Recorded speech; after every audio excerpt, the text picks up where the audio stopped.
ओम नमः शिवाय। मैं आज आप लोगों को एक विशेष बात बताने जा रहा हूँ। आप लोग प्रायः देखते होंगे टीवी पर या ये कि मीडिया पर ये ग्रहण के बारे में। वैशाख शुक्ल पूर्णिमा को वैशाख पूर्णिमा को चंद्र ग्रहण लग रहा है। चंद्र ग्रहण भारत में नहीं लग रहा है, यह कहीं और लग रहा है। मैं इस संबंध में आपको एक बात बता दूं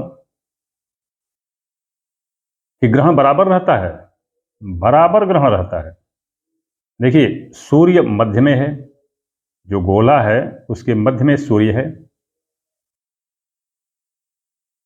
तो उसके बाहरी कक्षा में बुध भ्रमण करता है। जो उसके बाहर गोला होता है, गोलाई, उसमें बुध भ्रमण करता है। उसके बाहर शुक्र भ्रमण करता है। उसके बाहर वाली कक्षा में पृथ्वी भ्रमण करती है। उस पृथ्वी के चारों ओर चंद्रमा भ्रमण करता है। फिर उस कक्षा के बाहर भी और जो ग्रह, शेष ग्रह हैं, वो घूमते रहते हैं। ये आपको पता होना चाहिए कि इस सौर मंडल में प्रत्येक ग्रह अपने से नहीं चमकता है। सूर्य से किरण पाता है तो वो चमकता है इस सौर मंडल में। वैसे मैं आपको एक बात बता दूं, इस सूर्य से बड़े बड़े सूर्य इस ब्रह्मांड में पड़े हुए हैं। एक एक ब्रह्मांड में पता नहीं कितनी आकाश गंगा, एक आकाश गंगा में पता नहीं कितने सौर मंडल। उस सौर मंडल में 9 ग्रह यहाँ पर हैं और भी पता नहीं कितने कितने ग्रह कहाँ कहाँ होते होंगे। तो इस सूर्य से भी बड़े बड़े उल्का पिंड, प्रकाश पिंड अंतरिक्ष में हैं, घूम रहे हैं ब्रह्मांड में। तो अब ये सोचिए कि सूर्य और पृथ्वी के बीच में या सूर्य और ग्रहों के बीच में कोई ग्रह आता है तो उसको समागम, युद्ध, ग्रहण इत्यादि कहते रहते हैं। हमारे अभी जो परंपरा में है उसमें सूर्य ग्रहण और चंद्र ग्रहण को ही मान्यता प्राप्त है, या उसी के बारे में सब जानते हैं। शेष ग्रहों के बारे में क्या जानते हैं या नहीं जानते हैं कि युद्ध है और समागम, युद्ध और समागम। उसको युद्ध और समागम का नाम दिया है। देखिए, ऐसा है कि और छोटी बातें तो छोड़िए, शनि और गुरु, शनि और गुरु दो ऐसे ग्रह हैं जो पृथ्वी से आकार में बहुत बड़े बड़े हैं, बहुत बड़े बड़े हैं। तो उनको छोड़िए, मैं बुध को ही मान लेता हूं, शुक्र को ही मान लेता हूं। तो सूर्य, और आप देख सकते हैं, ये मैं आपके जो आज वर्तमान जो है ये भौगोलिक संस्थाएं जो बताती हैं, जो भौगोलिक जो अन्वेषण करता लोग हैं बताते हैं, या जो वर्तमान विज्ञान बताता है, उसके ही साथ बता रहा हूं कि सूर्य और पृथ्वी के बीच में 2 कक्षाएं और हैं, प्रमुख प्रमुख कक्षाएं 2 ऑर्बिट्स 2 हैं। तो जो सूर्य के नज़दीक वाला है उसमें बुध भ्रमण करता है, और उसके जो बाहर वाला है उसमें शुक्र भ्रमण करता है। उसके बाहर वाले में पृथ्वी भ्रमण करती है। पृथ्वी का भ्रमण चंद्रमा करता है, और इस तरह चंद्रमा पृथ्वी का भी भ्रमण करता है, और भ्रमण करते करते करते वो सूर्य का भी भ्रमण कर लेता है। तो अभी हमें आप ये बताएं कि सूर्य और पृथ्वी के बीच में चंद्रमा अगर आ गया, सूर्य और पृथ्वी के बीच में चंद्रमा यदि आ गया, तब तो सूर्य ग्रहण हो गया। हमको सूर्य ग्रहण दिखाई देता है पृथ्वी पर, लेकिन उसके बीच में घूमते घूमते बुध भी तो आता होगा। सूर्य और पृथ्वी के बीच में बुध भी तो आता होगा। तो बुध से जो सूर्य की छाया रुकती होगी तो सूर्य ग्रहण क्यों नहीं लगता है? शुक्र जब घूमते हुए आता है तो शुक्र से जो सूर्य की किरण जो रुकती है धरती पर आने से, तो उस समय सूर्य ग्रहण क्यों नहीं होता है? क्योंकि पृथ्वी और सूर्य के बीच में ही तो बुध और शुक्र भी घूम रहे हैं। ये विज्ञान की अधूरी मान्यता, अधूरा खोज, विज्ञान की भी कमी नहीं है, गलती नहीं है, क्योंकि उसके पास जो उपकरण होंगे, जो उसके पास प्रयोगशाला होगी, वेधशाला होगी, उसी के आधार पर तो निष्कर्ष निकालेगा। लेकिन यह ग्रहण विज्ञान की देन नहीं, ये भी विज्ञान पता नहीं कहाँ गर्त में छिपा हुआ था, उसके हजारों लाखों साल पहले से ये हमारे शास्त्र में, हमारे ग्रंथों में और हमारे ऋषि मुनियों ने इनका विमोचन, ग्रहण का जो विवरण है उसके बारे में बता दिया। उनके पास न कोई अप टू डेट, कोई अल्ट्रा मॉडर्न लेबोरेटरी या वेधशाला या कुछ भी कहिए थी नहीं। वो अपनी साधना, अपने ज्ञान, अपनी बौद्धिक क्षमता, अपने अनुभव के आधार पर उन लोगों ने इनका सटीक बिल्कुल गणना करके छोड़ दिया कि हाँ, इतने घटी, इतने पल, इतने विपल, इतने प्रति विपल पर जा करके यह ग्रहण होगा। लेकिन हमारे विद्वानों ने, ऋषियों ने, महर्षियों ने बुध ग्रहण, शुक्र ग्रहण इत्यादि का नाम तो कभी लिया नहीं। लेकिन फिर भी सोचिए, आप खुद सोचिए कि उनका ग्रहण क्यों नहीं होता है। विज्ञान क्यों नहीं कहता है? विज्ञान तो ये केवल कह देता है कि चंद्रमा बीच में आ गया तो सूर्य ग्रहण, पृथ्वी बीच में आ गई तो चंद्र ग्रहण इत्यादि इत्यादि। तो ये बुध और शुक्र का क्यों नहीं बताता है? नहीं बताता है क्योंकि अच्छा, दूसरी बात ये कि ये इसको ये मानता ही नहीं, विज्ञान मानता ही नहीं है कि ये राहु है, राक्षस है, केतु दानव है, इस पर ग्रहण सूर्य को ग्रस लेता है, चंद्रमा को मानता ही नहीं है। ये बोलता है कि एक खगोलीय घटना है, अंतरिक्ष में घटने वाली एक भौतिक घटना है। अब इसको क्या कहा जाए? यह विज्ञान अंधा है, ये विज्ञान अंधा है। एक तरफ जो गया, जो कुछ प्राप्त उसको हो गया, बस उसी पर वो सब निष्कर्ष निकाल देता है। ठीक वैसे ही जैसे अंधे, मैं बताया ना विज्ञान अंधा, जैसे वो 4 अंधे थे, जन्मांध थे बेचारे, तो उनके मन में उत्कंठा हुई कि हम भी हाथी देखें कि हाथी कैसा होता है, क्योंकि पड़ोस के गांव में एक हाथी आया हुआ था। तो ये चारों हाथी देखने के लिए पहुंचे। एक अंधे के हाथ में उस जो हाथी का पैर आ गया, बोला कि मैं तो देख लिया, समझ गया हाथी क्या है। अरे हाथी तो एक खंभा है भाई, किसी वो खंभा है, वो खंभा है तो हाथी है, वही हाथी तो खंभा है, और तो कुछ नहीं है। एक के हाथ में उसका सूंड आ गया, बोला कि नहीं नहीं, गलत बोलते हो यार, ये तो मोटी रस्सी है भाई, मोटी रस्सी है, हाथी मोटी रस्सी है। एक को पकड़ में उसका कान आ गया, बोला करे नहीं, ये सूप है यार, हाथी सूप तो होता है, सूप होता है हाथी। एक के हाथ में उसकी पूंछ आ गई, बोला कि नहीं नहीं, ये तो झाड़ू होता है यार, हाथी झाड़ू होता है। तो ये विज्ञान जो है अंधा है। जो एक पकड़ लिया, आपको पता होना चाहिए, जो 8वीं 10वीं के छात्र होते होंगे उनको बताया जाता है, विज्ञान पढ़ाता है कि सूर्य किरण जो है, किरण वो सीधी रेखा में चलती है, और इसके लिए क्या करता है कि एक इधर और एक इधर मोमबत्ती जला देता है, बीच में एक दफ्ती का टुकड़ा उसमें होल का छेद करके लगा देता है, इधर मोमबत्ती जलती है, इधर मोमबत्ती जलती है। तो जब बीच के छेद में, उस दफ्ती के छेद में जब दोनों के जो दिखाई देते हैं तो दोनों दिखाई देने लगते हैं, आमने सामने होते हैं तो, और जब एक ऊपर नीचे होता है तो नहीं दिखाई देते हैं। तो वो बोलते हैं कि नहीं, प्रकाश बिल्कुल सीधी रेखा में चलता है, जब सीधा होता है तभी दिखाई देता है। ये प्राथमिक तौर पर पढ़ा दिया गया। जब आगे आते हैं इंटरमीडिएट बीएससी में, कहते हैं कि नहीं, किरणें जो हैं वो टेढ़ी रेखा में चलती हैं। क्यों भाई? अब तो ये तरंगों में चलती है, वेव्स में चलती हैं, तो टेढ़ी रेखा में चलती हैं। ये विज्ञान जो है ये ऐसे ही जो जो उसको मिलता जाएगा उसी के आधार पर कुछ ना कुछ कहता जाएगा। तो इसलिए ये ग्रहण के बारे में बस इसने खगोलीय घटना दुर्घटना देख लिया कि चंद्रमा का बीच में आ जाने से सूर्य के एक ग्रहण होता है, वो ग्रहण होता है, बस कुछ नहीं। हो खोज जारी है, बाद में बोलेगा कि हाँ ये और भी है इसमें, ये खोज चल रही है, और भी है उसमें। अरे भाई, जब खोज चल रही है तो क्यों पहले ही जंप लगा करके एक निर्णय पर पहुंच जाते हो? अभी मैं बताऊं आपको कि इनके दिमाग में, वैज्ञानिकों के, आज वर्तमान आधुनिक वैज्ञानिकों के दिमाग में क्या भरा पड़ा है कि राक्षस मतलब जिसके भौहों के बड़े बड़े बाल हों, बिल्कुल बड़े बड़े दांत मुंह से बाहर निकले हुए हों, लाल लाल आंखें हों, बड़े बड़े भयंकर नाखून निकले हुए हों, काला कलूटा रूप हो, जटाएं बिखरी हुई हों, ऐसे भयंकर रूप वाला होगा, वही राक्षस होगा। बस उनके दिमाग में यही एक है। तो राहु के पास तो ना तो ये इसमें से कुछ नहीं ही दिखाई देता उनको, केतु के पास उनको कुछ नहीं दिखाई देता, उनका दांत है और उनके बड़ी बड़ी जटाएं और नाखून दिखाई नहीं देता, राक्षस कैसे हुआ?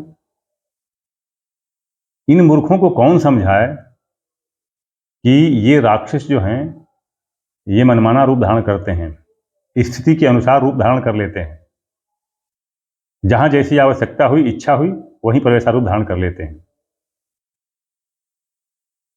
तो अभी मैं बता दूं आपको कि आप स्वयं देखिए कि भगवान का रूप सूअर में भी बताते हैं, वराह अवतार, कछुआ में भी बताते हैं, कच्छप अवतार, मत्स्य अवतार मतलब मछली के रूप में बताते हैं, नृसिंहावतार, न आदमी न जानवर, मतलब आधा सिंह आधा मनुष्य, उसके रूप में बताते हैं। रावण देखिए कभी साधु के रूप में आ गया, एक सिर में, और बाकी वो 10 के सिर में दशानन के रूप में है। और छोड़िए, जन्मेजय का आपने नाम सुना होगा, जन्मेजय पांडवों के वंशज।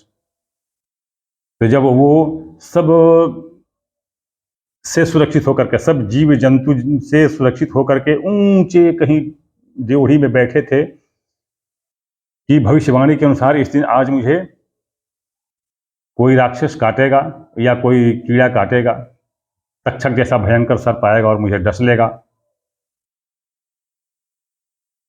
तो तक्षक क्या किया, छोटा रूप धारण करके और एक फल में घुस गया।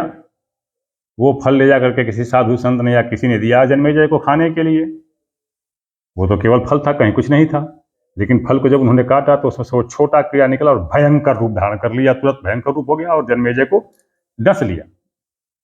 तो ये तो काम रूप हैं, जानी न जाई निशाचर माया, काम रूप के ही कारण या काम रूप वाले होते हैं ये।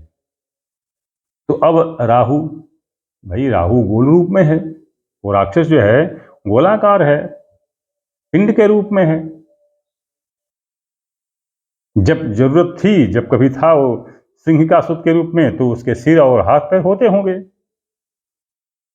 महिषासुर भैंसे के रूप में भी था, माता जी के साथ विश्व मनुष्य के रूप में भी युद्ध किया। तो ये इनकी भावना है कि नहीं जी, वो तो एक गोल पिंड है और वो राक्षस नहीं है।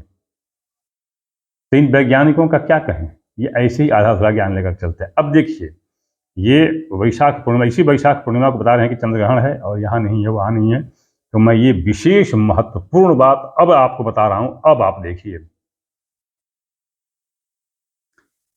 है क्या कि गुरु, राहु, सूर्य, बुध और पूर्णिमा के दिन चंद्रमा, ये सब के सब मेष राशि में, विशेषतः अश्विनी नक्षत्र में एकत्र हो रहे हैं। तो अभी ये ग्रहण चाहे कहीं भी लगे, मैं बता रहा हूं, चाहे ग्रहण कहीं भी लगे, ठीक है, भारत में प्रभाव नहीं है इसका।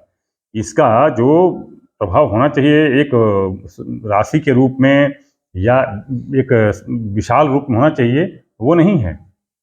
किंतु ध्यान दीजिए, बुध वक्री है, बुध वक्री है। ये जो पंचग्रही योग बन रहा है ना, सूर्य, बुध, राहु, गुरु, चंद्रमा, तो इनमें बुध जो है वक्री है। तो अगर कोई भूगोल का या कोई खगोल का कोई छात्र होगा या किसी को रुचि होगी या कोई जानता होगा, तो आप देख सकते हैं कि सूर्य के नजदीक रहने वाला बुध वक्री, अर्थात सूर्य बहुत तेजी से जा रहा है और बुध बहुत धीरे है। पहली शर्त।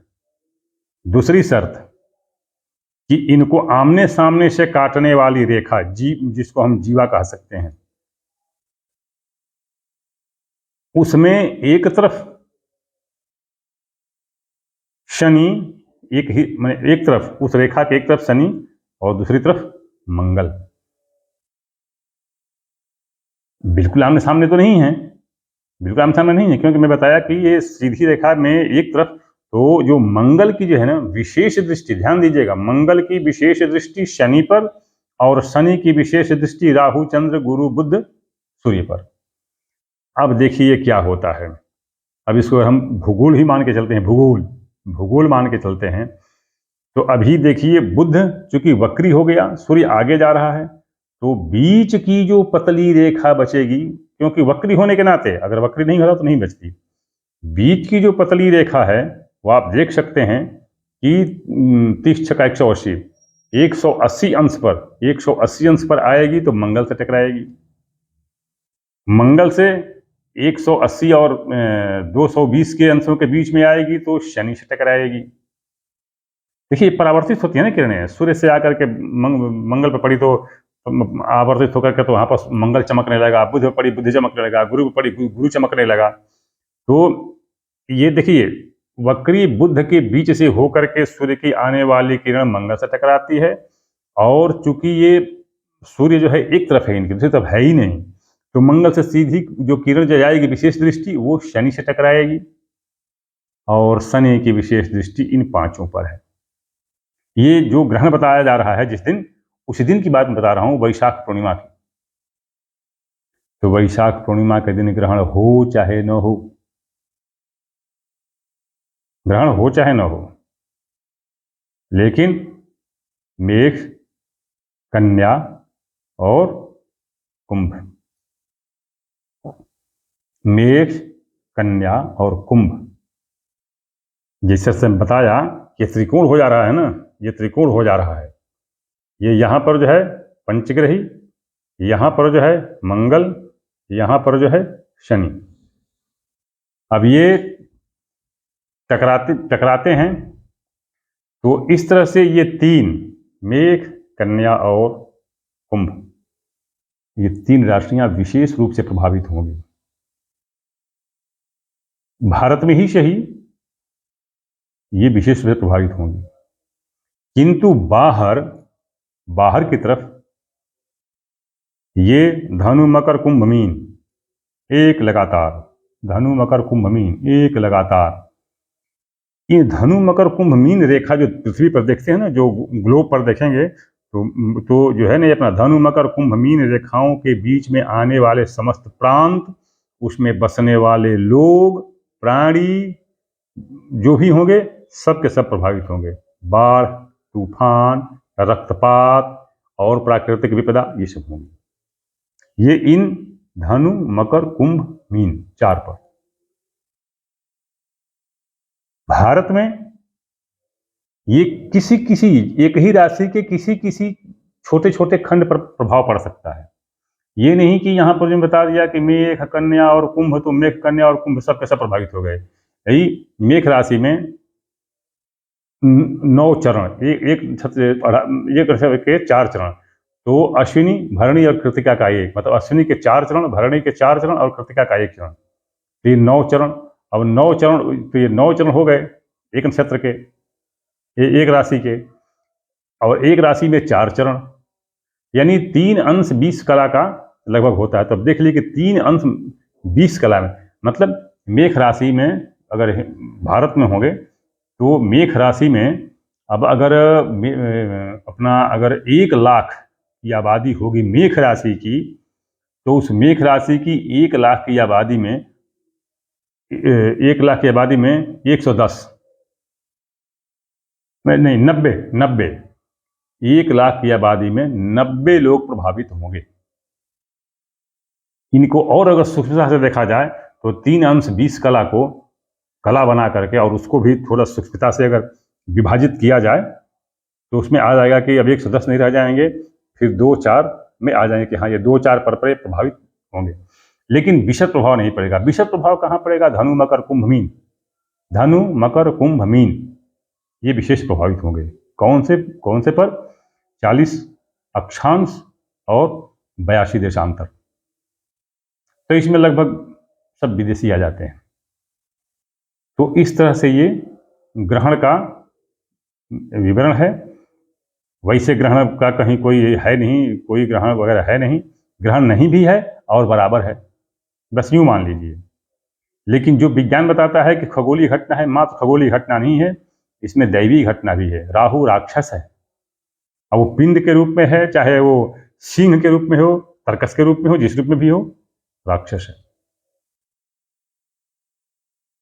तो इस तरह से ये ग्रहण का विवरण है।